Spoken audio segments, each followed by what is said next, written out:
game number 2, guys. It's going to be on Overgrowth, so let's get ready.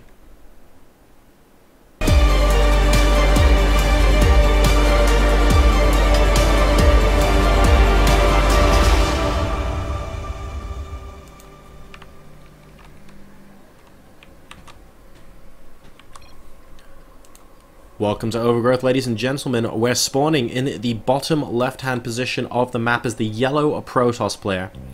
He's currently 1-0 down after falling foul of that excellent early game aggression from his opponent. Can he stabilize and bring this series to parity? We'll find out. Representing Maxflow, it's Pal.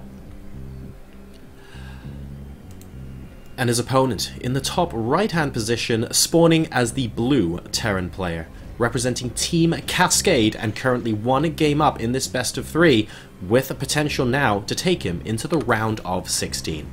It is, of course, Cass.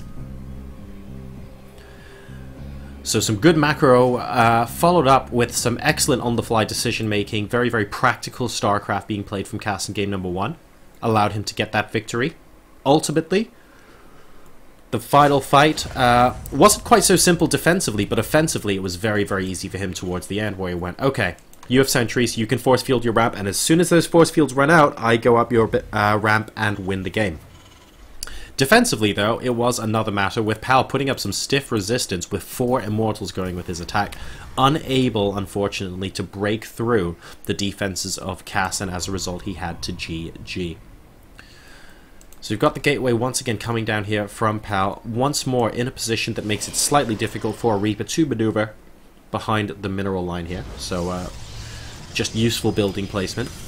And we should, of course, be seeing this followed up by the Cybernetics Core. We've got an early scout coming out from Pal, and we'll be able to immediately spot what's going on here. We'll see, actually, that some gas has already been mined from this refinery as the barracks completes, which means we should see the immediate Reaper come out from Cass here. And a little bit of lag by the looks of things. I wonder who it is. Hopefully it'll get fixed very, very shortly indeed. And it's Terran PL. Oh, that's unfortunate. The Polish stream is actually lagging. And there's a Polish player in the game as well. Hopefully the connection issues get sorted out in the next couple of seconds and we won't have to lose them from this game. Fingers crossed. Well, 30 seconds left to go, guys. Let's play bingo. We should be back in the game any second now. Oh, looks like that's resolved. Fingers crossed that it resolves itself now. I'm guessing the players will count themselves back into the game. And no, unfortunately, our Polish streamer looks like, yeah, he's going to be leaving the game at this point. So, unfortunate, but it does mean that we will be able to resume the game more or less immediately. So here we go. We have the Probe Scout seeing everything inside of Cass's main base right now. And, well, nothing out of the ordinary spotted so far. In fact, he's just going to be mining a couple of minerals, stealing that to bring back home, and trying to force some of these SCVs to stop mining. He's, wow, doing an awful lot of micro there to do a little bit of damage to many, many SCVs, perhaps just warming himself up for later. And we'll have to head on out. Cybernetics Core also placed in a location, making it difficult for Reapers to harass the back of this base. Although bear in mind, guys, this kind of structure here does mean that drops that land here can end up being really frustrating if you don't have area of effect damage like Colossi or High Templars to help defend here. So that might run through Cass's mind in the mid-game here if we end up seeing some drop action from him. We've got the first Zealot popping out now, trying to squeeze his way past the SCV, and yeah, we'll be able to get a single shot off, but won't be able to get him killed. Command Center also now going down on the low ground for Cass. And he's going to be following this up with a second and a third barracks. So we're seeing, guys, the same opening in game number 2 as we saw in game number 1. Very solid opening coming out of here from Cass. And just following it up with sound, logical decision-making, like when he saw that initial Mothership Core. Pal's going to be slightly wary of that this game. I wonder if this Mothership Core is going to go all the way across the map. He knows that it basically cost him the game last time around because that triggered Cass's excellent attack. So he's going to be a little bit careful, but he's doing a great job so far of just zoning out this Reaper. I wonder if he's going to keep a Stalker there in case the Reaper decides to come around and come back up. And that's exactly what he's doing. Will the Reaper successfully make it up? It doesn't look like it. Cass is going to live to come back another day, and wow, well, Zealot, Stalker, Mothership Core going out across the map. And the Reaper is going to come in, spot the Nexus timing here, and we'll be able to see what's going on inside the main base. A single Stalker has been left behind to deal with this. Now, let's see what the harassment from PAL can do here. Unfortunately, a full bunker says that the likelihood of this doing any damage is quite slim. The Mothership Core, of course, can go around and try and pick off a single SCV or something like that, but there are Marines inside this bunker that can unload, and well, PAL just has to be very careful here. He should go in, and as soon as he scouts what's going on as far as production is concerned, sees that Stim is on the way, this is the point where PAL should probably be heading out and getting ready to defend if necessary. And, oh, the Reaper comes very close to dying there, but just about manages to escape as saturation begins on the natural expansion here for our Protoss player. The Mothership Core is indeed coming back across the map now, and it looks like this game is going to normalize very, very quickly indeed. Now, Cass might be able to move out with the same kind of timing with those Marines and Marauders that we saw in game number 1. Watch out for the move out when Stim is approximately 2/3 of the way complete. But the difference this time around, we have a second tech lab. I wonder if this is going Concussive Shell. And the reason Cass might want to consider Concussive Shell, although I'm not sure this is what he's going for yet, is because he knows that this time there might be Photon Overcharge. Picking off units in the middle of the map is going to be very, very useful to him at this point, because when he gets there, the Nexi are just going to be able to attack him. So we'll keep an eye on those upgrades. And no, it's going to be for Combat Shield actually, so he's not moving out with the same timing he did last game. I would expect him now to move up to Medevac Tech reasonably quickly. And maybe poke and prod, but not look to do any game-ending damage with this. Combat Shield is not going to be finished by the time this attack reaches the front door of the Protoss. We've also got Photon Overcharge available for him as well. So this should just about be survivable. And yeah, PAL's got an excellent sort of forward-looking location here. And wow, this observer is actually going to spot everything going on in the middle of the map as well.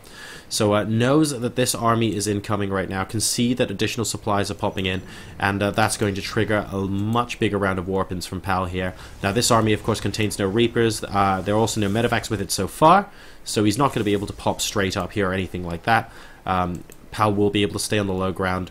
Maybe try and snipe a few units off. I love the inclusion of these 3 Stalkers on the high ground. And here we go. There's the Photon Overcharge. Is this going to be enough? Probes might actually have to get pulled here. Needs to be very careful. The blink has completed, but the number of units... Wow! I was not expecting this. To do game-ending damage. There may be a couple of additional Zealots out the front. Would have been okay for PAL, but he is in a lot of trouble right now. There's one more Photon Overcharge, and a lot of these infantry, by the way, is on very low health, so this isn't over yet, but my goodness, this is doing so much damage right now to the Protoss base. It's 43 workers versus 32, and it looks like it's going to get cleaned up, but... to use the Caster Curse at what cost? Blink is complete, but he can't be offensive with it right now. He just has to non-stop pump out probes. 43 versus 31 workers right now, and Cass, once again, is in a pretty comfortable position. Now, we've got observers out. We have Blink out as well. Cass has delayed his tech a little bit because he's only now just getting his starport. He's about halfway through that, and as a result...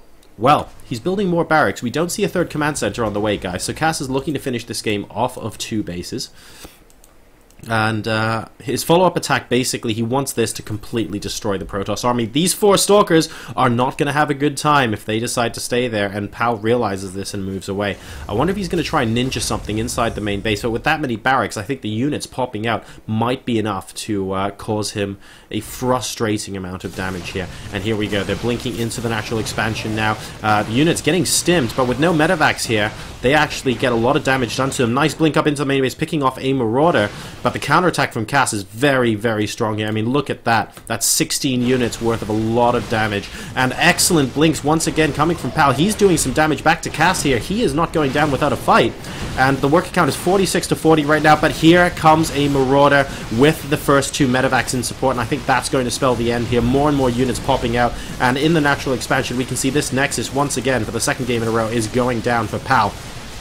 So Cass at the moment has the advantage. He's actually lost the worker lead, guys. It's 40 versus 42 right now, and we have to see some force fields here from PAL. We do indeed, but there are 2 orbital commands still mining here for Cass. He's up 94 to 61 supply. That was an excellent little poke up, by the way, from PAL, equalizing the work supply. Unfortunately, the army value and just the sheer amount of damage that can be done here by this army is so huge right now that I think the tech from PAL is going to be regretting a little bit making these decisions. I mean, look at this. He's got the Robotics Bay down as well. He had finished researching Blink from his Twilight Council. That's a lot of money invested in tech when a couple more units might have been able to save him from taking lasting damage in that first attack. And now it's 2 bases versus 1. Cass with medevac support now is going to be able to pop in and try and finish the game, and the 3rd command center has gone down. So Cass going back to basics. Pal knows it's not enough. He just took a look at the 3rd with his observer, spotted that the 3rd command center is going down, and went, darn, I'm 1 base versus 3 base right now, this isn't going to work. And Cass takes the series 2-0 and advances into the round of 16.